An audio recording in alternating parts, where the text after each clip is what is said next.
Magandang araw, magandang umaga, magandang hapon, at magandang gabi, mga Lodi Cakes. Saan man kayong panig ng mundo, nasa Amerika, Europe, or Asia, binabati ko kayo na magandang araw. This is Mangyan Ventures. May FB page, Mangyan Ventures. May YouTube channel, Mangyan Ventures. Please subscribe. AKA Bern Rada. Paano nga ba ako nakapag-aral ng kolehiyo sa Manila na mahirap lamang kami? Mula po pagkabata ay talagang mahirap lang po kami. Isa ang pamilya namin na nanirahan sa Oriental Mindoro, sa bayan ng Bansud, na mahirap lamang. Sa lahat na nakakilala sa amin, ay kilala kami na walang-wala ang aming pamilya. Kami po ay naninirahan lamang sa lupa ng may lupa nung ako ay bata pa. Hanggang binabiyayaan po kami at napagkalooban ng gobyerno na napabahayan sa tinatawag na BLIS or Core Housing Project ng gobyerno na doon po na itayo sa aming barangay.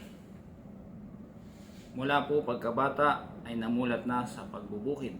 Bago pa po tumungtong sa eskwelahan ay nagbubukid na po kami. Nakapagtapos po ako ng elementarya na hindi ako nakapagsuot ng sapatos. Hindi pa po mahigpit ang pamunuan noon sa elementarya. Okay lang po kami na pumasok kahit anong kulay ng damit. Kahit mukhang pangbahay at nakatsinelas ay tinatanggap po kami. Mapalad po kami noon at hindi pa ganoon kahigpit. Hindi po kagaya ngayon na talagang may standard uniform na po na sinusunod. Sa high school naman po, basta naka polo shirt, white shirt with collar, at nakasapatos, black pants, kahit rubber shoes pa yan, tinatanggap po kami pumasok sa eskwelahan. At kung tag-ulan, minsan nakatsinelas pa. Ganun po dati. Sa kasalukuyan din po ay bawal na. Kailangan naka-standard uniform at nakasapatos ng black. Ganun na po ngayon. Mapalad po noon, hindi pa masyadong mahigpit. At malapit lang po kami sa eskwelahan. Wala pang 1 kilometro ang lalakarin para pumasok. Pagka-graduate po ng 1997 sa high school, lumuwas po ako ng Manila. Sumunod ako sa nakatatanda kong kapatid na lalaki at nakipagsapalaran din po sa Manila. Kapatid ko po ay nag-aaral habang nagtatrabaho.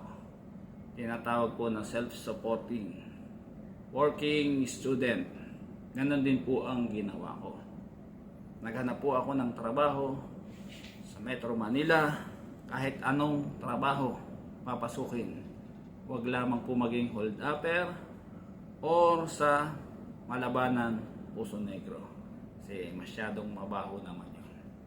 Pwede na pong boy, gasoline boy, kargador, pahinante, construction worker, or sa factory.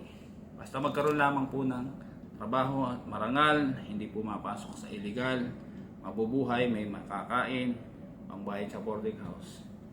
Pwede na po yun. Hindi na namimili ng trabaho dahil wala naman pong tinapos at high school graduate lamang.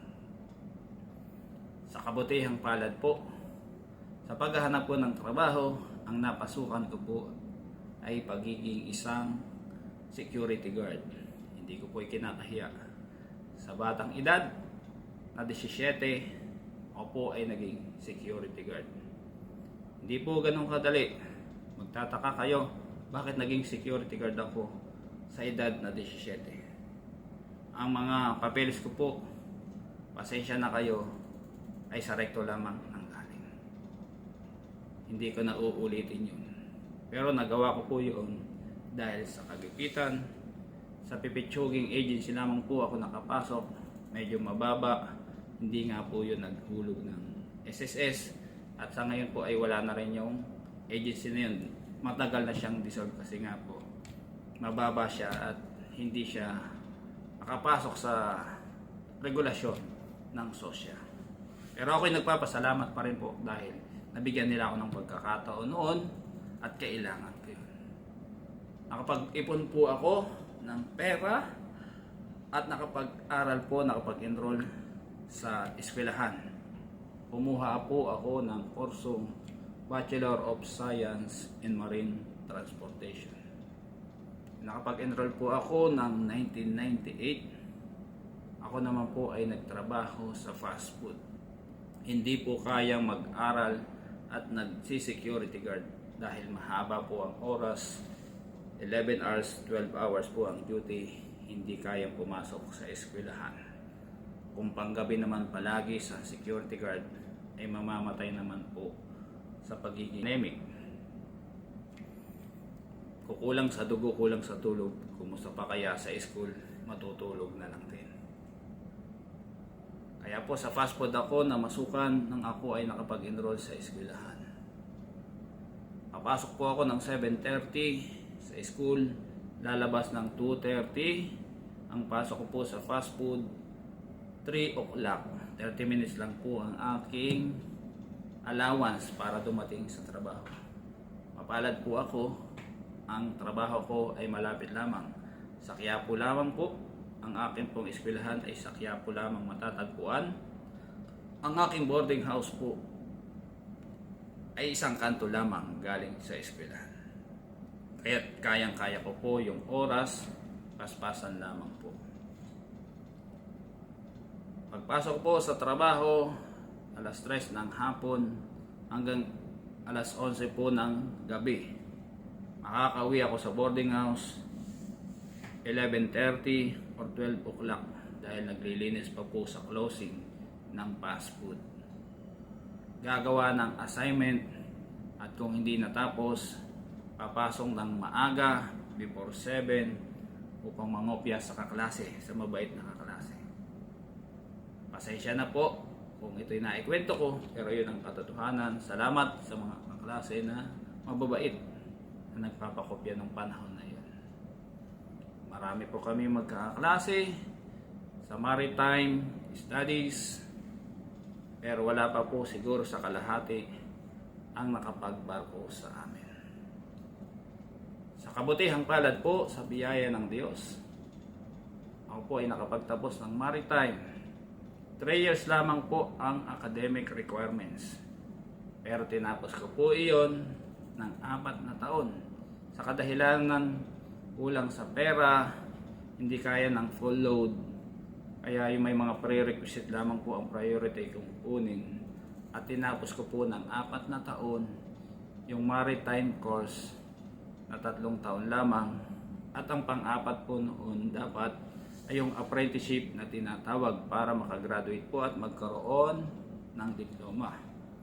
Kaya po ang nangyari, ang apprentice ko ay pang 5 taon na yun. Dala po ng kahirapan, kaya po ganun ang nangyari. At least nakatapos po ako ng pag-aaral at hindi po ganun kadali. Dahil ang katotohanan, backer system. Mapalad ka kung graduate ka ng academy like PMMA, MAAP, or pag-aari ng mining company ang eskwelahan na napasukan mo. Siyempre, dapat pumasa ka sa qualification exam. Mga matatalino yung mga estudyante doon. Ako po ay nasa average lamang. Kaya po ako ay nakapasok dahil sa pagtsatsaga lamang. Pumasok din po ako bilang cadet officer ng ROTC. Malaki po ang naitulong sa akin ng pagiging cadet officer. Kung paano i-handle ang oras. Tinatawag na time management, tolerance, pressure, diskarte, training. Kahit hirap na ang iyong katawan, basta wag mo lang ibibigay yung isip, kaya yan, so-survive yan. Walang susurrender.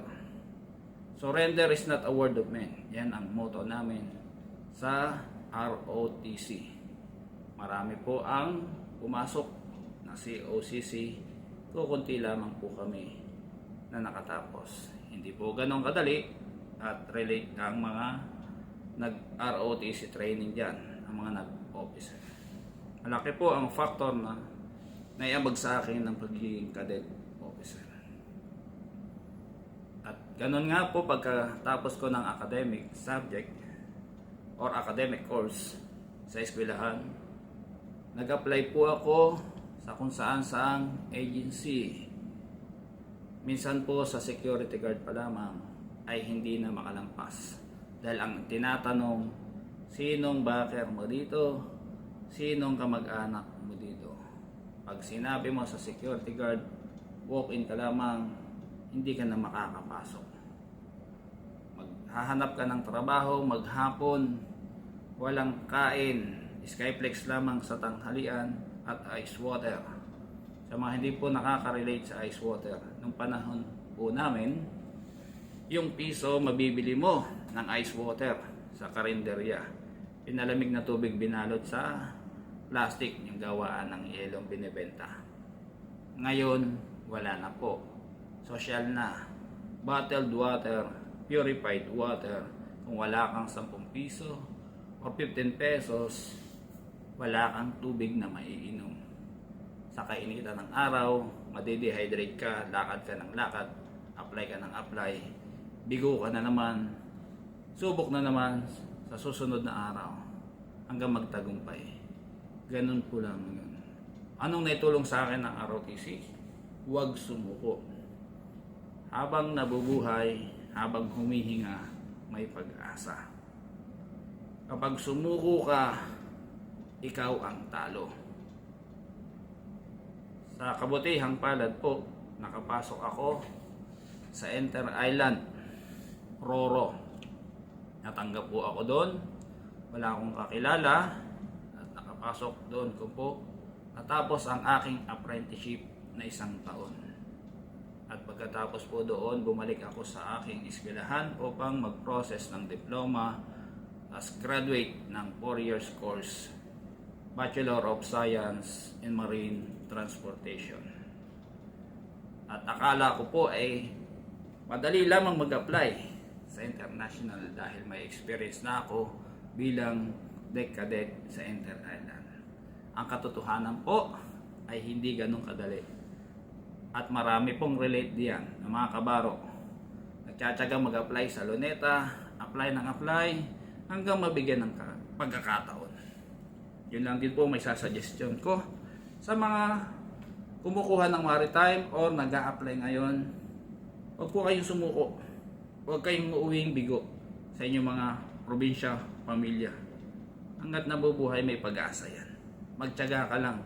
Samahan mo ng team na dasal. Magtiwala ka sa Diyos. Hindi ka pababayaan. Prayer lang po ang katapat niyan.